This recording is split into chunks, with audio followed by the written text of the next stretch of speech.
Lucas, I want to start by reading a quote back to you that you gave to us after you signed your new 2-year contract back in the summer, where you said, "I feel privileged that the club have put their faith in me to give me a new 2-year deal, and hopefully I can repay them in the coming seasons by getting into that first team."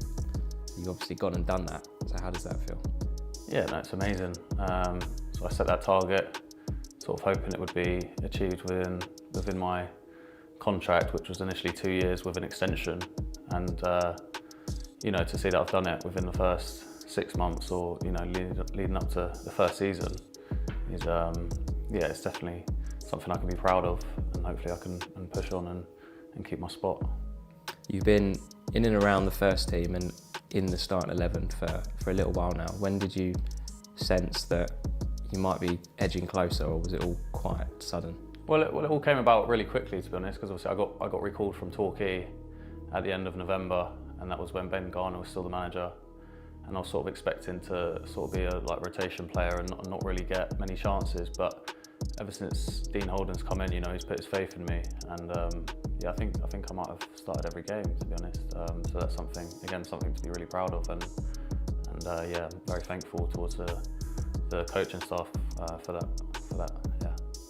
Now you obviously hit that target. Did you quickly set yourself another one? Like, how important is it for you as a young player that you don't dwell and think, "Oh, brilliant, I'm in the first team now"? How important is it that you identify something else and then push towards that? Yeah, no, it's really important, but the games come around so thick and fast. Like, it's sort of, you don't have an awful lot of time to reflect on how far I've come.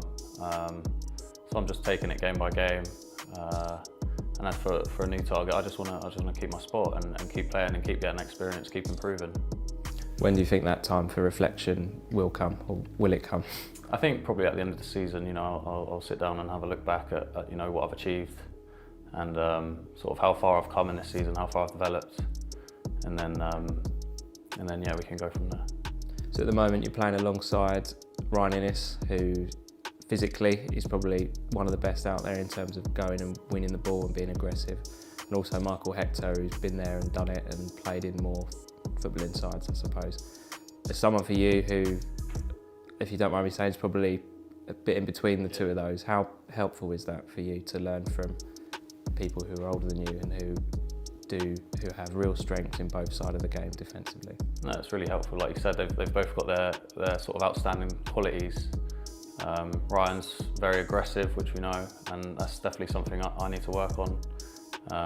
Playing against fully grown men every week is tough, because they're a lot stronger probably, and definitely a lot smarter than me.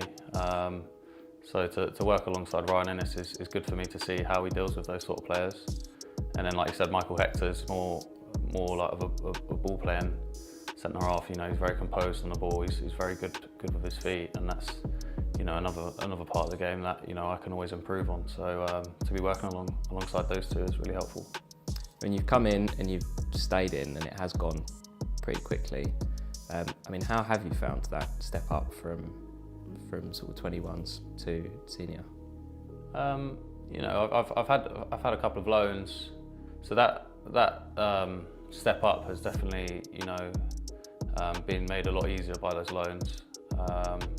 But yeah, it's just a lot more physical, and like I said before, like the players are a lot smarter. Like the positions they pick up, like with their movement, and sometimes like even off the ball, like how they use their bodies and stuff. It makes it a lot harder, but it's definitely something that I'm adapting to, and I'm always learning. And those experiences, there've been so many of them in such a short space of time, haven't there? As well as the league games, you've obviously gone to Old Trafford and played. How do you, or are you someone who makes sure that you try and soak everything up? Yeah, in the moment it's hard, because obviously you're just focusing on the game. But for example, the Old Trafford game, I think it took a couple of days to really sink in what had happened. Such a big stadium, a big occasion. It sort of almost didn't feel real at the time. So yeah, it takes a while for those sort of things to sink in, and you can sit back and actually think, wow, like I actually did that. And Plymouth to come on Saturday. We were just saying off camera, I think they've had 16 league home games, 14 home wins.